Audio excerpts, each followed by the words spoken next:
Kardampuri ward की बात करें तो यहाँ पर सभी पार्टियों के उम्मीदवार खड़े हैं। वहीं आजाद उम्मीदवार के तौर पे पंकज कुमार बिंदल साहब भी खड़े हैं, हमारे बीच में है। पंकज कुमार के बिंदल साहब, बहुत बहुत स्वागत, बहुत बहुत अभिनंदन भारत टीवी। नमस्कार जी, नमस्कार। क्या कहना चाहेंगे, आखिर क्यों मन में आया कि चुनाव में उतरना है? मैं पिछले 32 साल से बाबरपुर में रहा हूँ, यही पला हुआ, ये बड़ा हुआ हूँ। तो यहाँ की तरक्की मेरे समझ नहीं आई अब तक।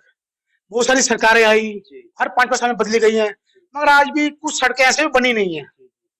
पानी की समस्या दर बदर बदतर हो गई है। सरकार हर पार्टी मुद्दा देती है कूड़े का ढेर। कूड़े का ढेर तो मैं अपने घर वाले में 10 रुपए दूंगा, उसको उठवा लूंगा।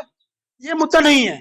मुद्दा है जो पेंशन का जो आदमी, उसको पेंशन नहीं मिलना, जो उसको पानी की जरूरत है। पानी हमारा हक है, हर मतदाता का हक है, पानी चाहिए। पानी नहीं मिलता, आता है गंदा आता है। अगर वो व्यक्ति अपने खर्चे से समझ चुका आता है, उसके लिए हमसे पैसे दो।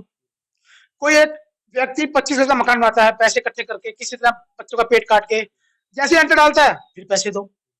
करप्शन, गलियां, मुद्दा कूड़ा नहीं है, मुद्दा है पेंशन, लोगों की जरूरत तक पहुंचना।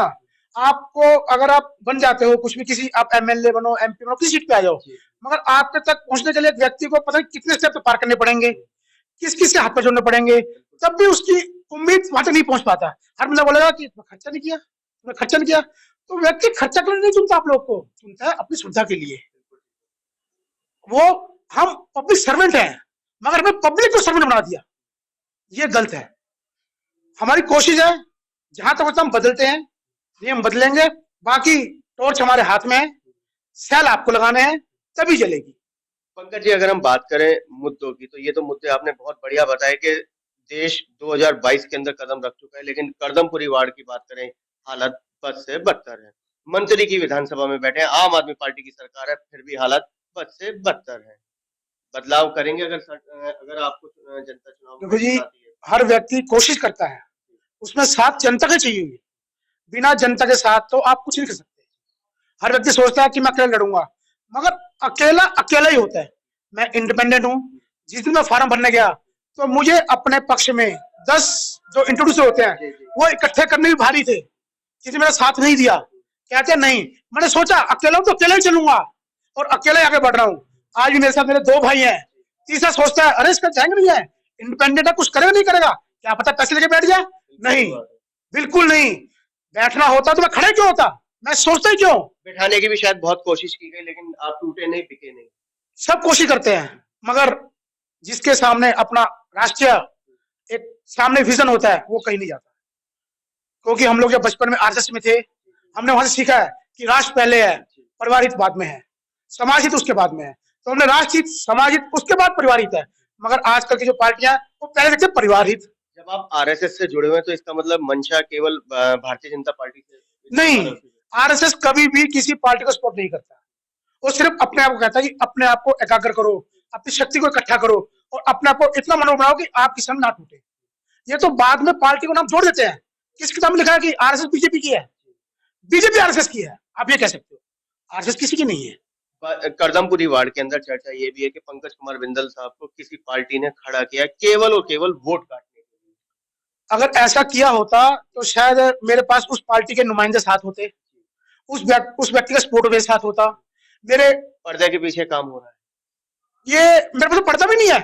ओपन काम है। तो मैं खुद ही होर्डिंग लगवा के आ रहा हूँ, मैं खुद ही पर्चे बांट रहा हूँ, खुद ही इकट्ठे कर रहा हूँ। भाई चलो, भाई चलो। आते हैं मेरे पास कि भाई साहब खाना कहाँ पे है। भाई खाना नहीं है मेरे पास, मेरे पे एक सेवा है, ट्रस्ट आप लोग का।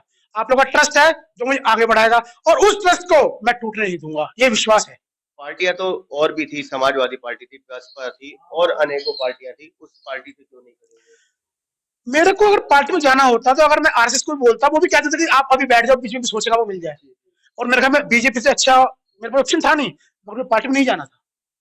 अगर मेरी पहचान अकेले की है, अकेला मैंने तो देखा इस हाल का, सड़क का हाल क्या है, कूड़े का हाल क्या है, पेंशन का हाल क्या है। पार्टी को क्या पता क्या हाल है।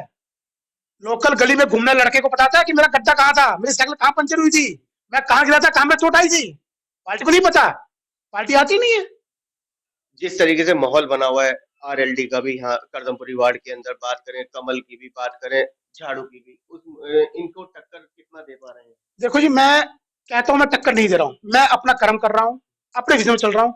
हर पार्टी वाला अपने विजन में चल रहा है। वो क्या सोचते हैं मेरे में, कैसा मेरी रणनीति है, मेरे साथ ये हो रहा है, मैं जिस जिस इलाके में जा रहा हूँ, अपने पोस्टर होर्डिंग लगा रहा हूँ, पीछे पीछे कोई आके उन सबको फाड़ रहा है। तो कहते हैं अगर मैं अकेला भाग रहा हूँ, मेरे पीछे 20 जनता है, तो उसका मतलब मैं नंबर 1 पे हूँ। हमारे पिताजी कहते हैं अगर तेरा पड़ोसी तुझसे चलना शुरू हो जाए तो समझो तुम तरक्की पे। बहुत सुंदर। 4 तारीख के लिए क्या अपील करेंगे? मैं ये बताता हूँ, अब की बार आजाद उम्मीदवार, सच्चा सुने, अच्छा चुने, वो सब आपके हाथ में है। बैटरी मैं लेके आया हूँ, उसमें आप सेल लगाइए और रोशनी से हम उन गड्ढों को भरेंगे पहले जिन गड्ढों से हमें चोट आती है। उस करफ्यू खत्म करेंगे जिससे हमें पानी मिलेगा। हम उस मर्यादा जो कहता है कि बिना को पैसे से काम नहीं होता, उस मर्यादा खत्म करेंगे कि आपका काम है, पहले आप करो। यही मेरा कहना चाहता हूँ। पंकज कुमार बिंदल साहब के लिए हम तो यही कहेंगे कि अकेला ही चला था जाने बेमंजिल, लोग आते गए और दिन प्रतिदिन कारवां बनता जा रहा है। 4 तारीख को फैसला हो जाएगा कि कारवां इनके साथ है या किसी और के साथ है। फिलहाल आजाद उम्मीदवार के तौर पे वोट मांग रहे हैं, चुनाव निशान बैटरी है, कह रहे हैं सेल लगाइए और विकास कराइए। 7 तारीख को परिणाम आएगा, जनता के सामने होगा। कैमरामैन पवन शर्मा के साथ राहुल शर्मा, भारत।